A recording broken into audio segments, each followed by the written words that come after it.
I once heard Tommy Igoe tell this great story about he had a drummer that was touring in a big arena band and booked like a couple hours with Tommy for a lesson when he was in his city. And Tommy went back to basics. He said, okay, play this groove for me.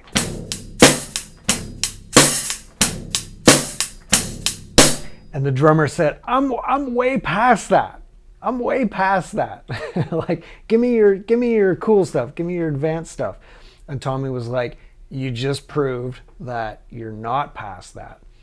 You need to always revere the foundation as never something you're past or you graduate past. And this is called keeping a white belt mentality. I always recommend that everyone be humble. So I'll give you an analogy, okay? I have been into martial arts for a very, very long time, and I studied for a really, really long time, and I studied and got to right underneath black belt in a thing, and then I stopped, okay, in this traditional Okinawan style. And then I went away for several years, didn't train. And I came back.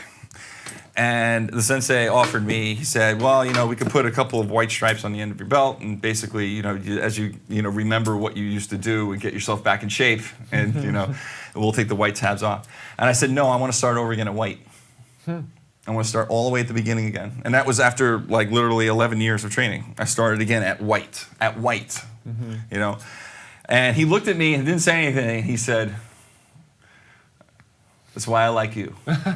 I've had like professional drummers who come to me for they book a lesson 6 months in advance. They're going to be coming through with some tour. I want to take a lesson, and we book 3 or 4 hours, and they come in and they can play. They can play. Like there's no doubt about it. They're professional drummers and they can play. Yeah. Playing on a pop gig. I had some guy with a mega monster pop person coming in. Yeah. And this guy can play. And he wanted to he wanted to dive into the deep end of the pool and learn my stuff and everything. And I was just like, all right, here we go. Groove 1. He's like, what? Yeah. And he said, man, I'm way past that. And I said, you just showed me you're not. Yeah. I said, you just showed me you're not. And I said, I'm not past that. I said, I am never past groove 1. Yeah. Ever. I said, groove 1 is where everything comes from. Yeah. And just that alone is getting that weight on the 1. Yeah. It takes a lifetime to be able to master that. Now, keeping what's called a beginner's mind or a white belt mentality, it means you're always curious, you're always learning, but you're always going to the basics and seeing how you could do that better. Now, if you see drummers like Steve Ferroni play with Tom Petty, Steve Jordan, who did the last Rolling Stones tour, and he's played with Eric Clapton and just a million artists. And who else? Just so many great drummers that play the basic grooves, like Phil Rudd from AC/DC, where they play these basic grooves, but they do them in such a beautiful way that's like this magic pocket of a groove. And I call these the go-round grooves. And the name comes from when I was on a flight. I was doing a tour, and I left Toronto, and I was flying into, I believe it was Amsterdam, might have been Germany. And I remember hearing a song from the Red Hot Chili Peppers in the Toronto airport. And then when we landed in Europe, I heard that exact same song in the airport of that airport, or the lounge. And I was like, wow, I just heard this song like 8 hours ago across the ocean.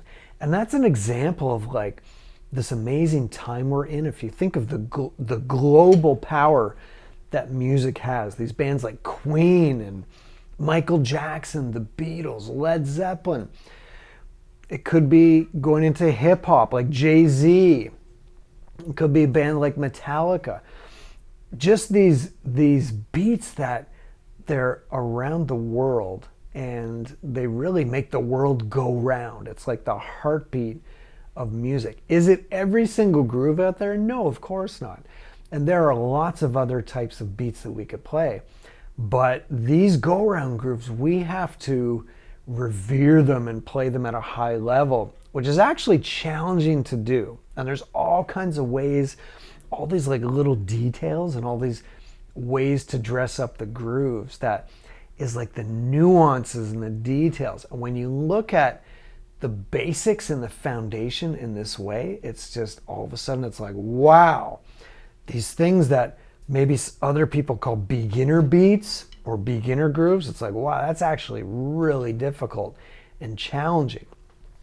So the main 4 go-round grooves that we have, we sing them first. So you've heard these before. Now these are mistakenly called like beginner beats.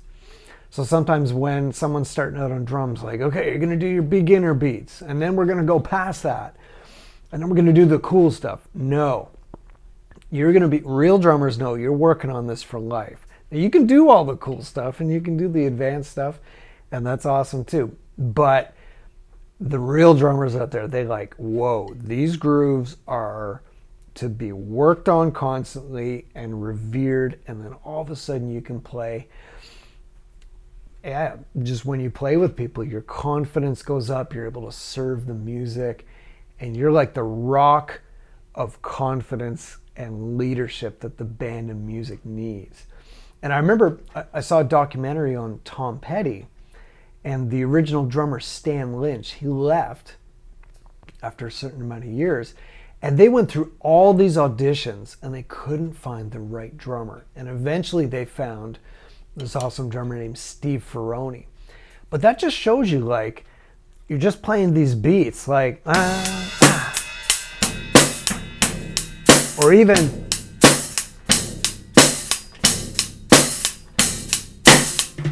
something as basic as boom schmack like that. You know, if you got to do this in, say, a band like Tom Petty, it's like, would you get the gig? Like, would you do it at that a high level? All of a sudden it might seem a little more challenging. Now there's all kinds of nuances there. Now you notice this is where the flow of technique comes in. So the stuff we did before with rebound and momentum, so this is a little bit in there. My breathing is a part of it. My attitude, I got an attitude of gratitude. So there's a little smile on my face. My centeredness is a part. So we talked about playing from the ground up, feeling the feet. So that's a part of it. And then with the rhythmic elements, little things I can throw in, little ghost notes, little nuances. And you see I'm playing open-handed, so there's like, you could play them right and left. So that's, all of a sudden it's like, wow. And then there's like pushing forward on the beat and bending the time back. So all this I go into with all the drummers that work with me. And then you can take something really simple and freaking own it and do a lot with it. So it's an awesome feeling when you can play these basics, and yeah, you can play all the cool advanced stuff too, but you have this like rock solid foundation that you're always working on, and that's what just brings your drumming to a whole new level. So the basic 4 are doom, ta, doom, ta, doom, ta, doom, ta. And you notice we're singing them. The dooms are the bass drum, the ta is the snare, and it's almost, by singing them and not counting them, it almost makes like a conversation between the bass drum and snare drum. And then when it gets more advanced, doom, doom, da, doom, da, doom, da, doom, doom, da, doom, doom, doom, da, doom, doom, da, doom, da, da, da, da, doom, doom, doom, da, doom, doom, da, doom, da, doom, doom, da, doom, doom, da, doom, doom, ta, ta, doom, da, doom, doom, ta, ta, doom, ta, ta, doom. It's a conversation between those. And then it's like, wow, it's so much more organic when you do your grooves like that, hearing this conversation. It's not like 1 and 2 and 3 and 4. Counting's cool, but this is way cooler. It's a sound, it's a groove, it's you coming out on the drums. So doom ta, first one. Doom ga is the second one. Now you see with ga, I'm playing my bass drum and snare at the same time. Third one, doom ta.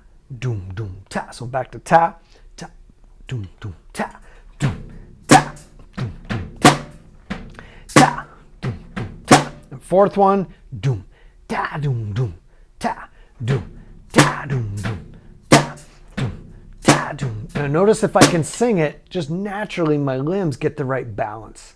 So sometimes I've seen this where the leg is too, you're stomping on the pedal, and sometimes the snare isn't just popping enough. So instead of doom, ta, doom, doom, see, it just doesn't have the groove anymore. We got this like, because I'm singing it, doom, ta, doom, doom, ta. It's like, just hits that balance. So that's what we call the core four, but everything else is variations. So I might go doom, ta, doom, doom, doom, ta, doom, ta, doom, doom, doom, ta, or I might leave a space, doom, ta, doom, ta, doom, ta, doom, ta. And if I just think mentally like, oh, what if I took that second bass drum and moved it forward by 1/8 note? So that, now you could count it out and think of where it is.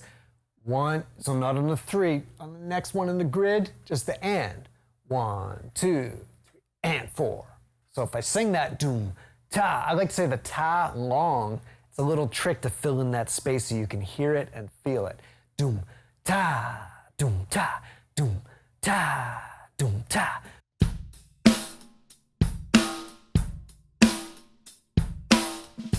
Now, if I have all that, and I know the nuances, now it's joyful and fun. I'm never going to run out of ideas.